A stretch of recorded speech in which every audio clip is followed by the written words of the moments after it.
Syria's new rulers are reaching out to countries that once treated Bashar al-Assad as a global pariah.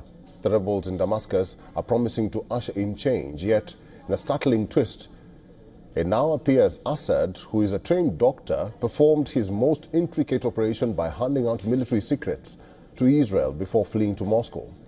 Israel has conducted its largest bombing campaign in Syria in over 50 years. Israeli military claims that it has conducted more than 600 airstrikes on Syria. The relentless bombardment is a bid to disable the country's military capability following the removal of President Assad. Israeli fighter jets have bombed strategic targets, including air defense units and surface-to-surface missile depots, in the heaviest strikes in the country in more than a decade. IDF claims to have reportedly destroyed 80% of the military infrastructure previously loyal to Assad. Simultaneously, Israeli forces have seized strategic high ground near the Golan Heights, creating a buffer zone to protect its borders. At the peak of Mount Hermon, with the Minister of Defense, the Chief of Staff, the Northern Command Colonel, the head of Shin Bet, and the senior commanders. We are here at the critical juncture to decide on Israel's preparedness in this important place until another arrangement is found that guarantees Israel's security.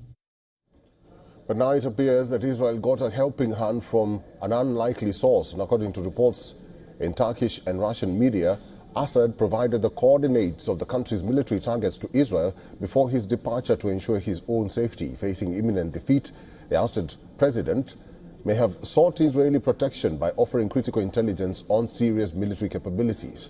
For Israel, dismantling Syrian forces serves a dual purpose: to eliminate threats from its northern neighbor and weaken Iran's influence in the region. Tehran's allies in Gaza, Lebanon and Syria have long posed challenges to Israeli security, and Assad's fall delivers a blow to Iran's regional ambitions. Iran's supreme leader Ayatollah Ali Khamenei warned that Israel is wrong to believe that the axis of resistance is over.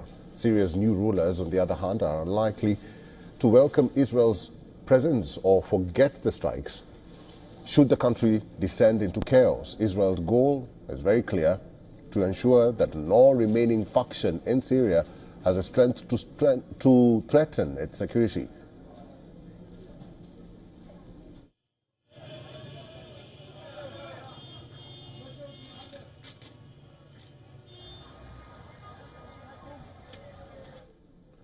Heino Klink is the former Deputy Assistant Secretary of Defense for East Asia Strait. Is now joining us live from Washington, D.C. Mr. Klink, welcome to the show.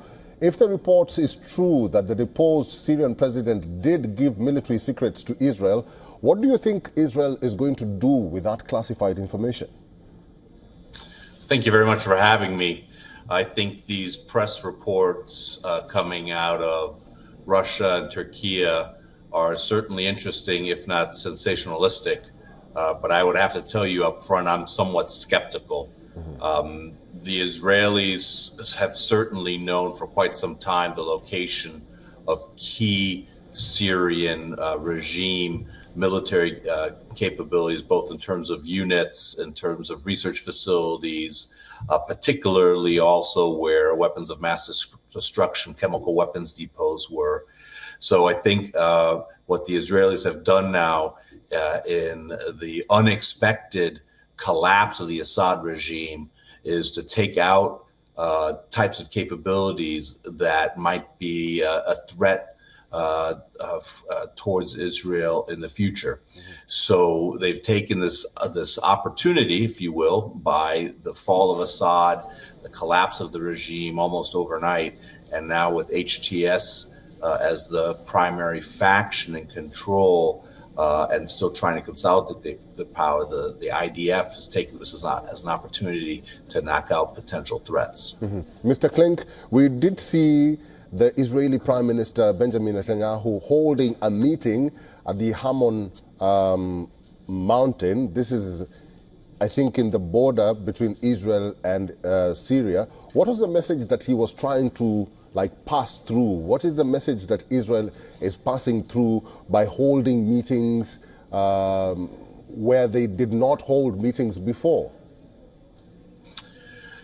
So I think there's a couple of different audiences there. A foreign audience that basically is meant to demonstrate that the Israelis are reestablishing and have reestablished deterrence by defeating Hezbollah, defeating for the most part Hamas, by striking Iran and taking out their air defense capabilities, and now also taking out key capabilities of Syria. There's, I think, also a domestic audience for Prime Minister Netanyahu. He has been under considerable pressure for a number of years now, even prior to the horrific terrorist attacks of October 7th of last year. I think he is also trying to convey to his domestic constituency that Israel remains strong, remains resilient, and that under his leadership, they have been able to defeat many of Israel's enemies of today, and as well as set a stage for even greater strength tomorrow by, again, taking out some of these key Syrian capabilities. All right, we'll have to leave it there. Thank you very much, Mr. Klink, for talking to us today. Thank you.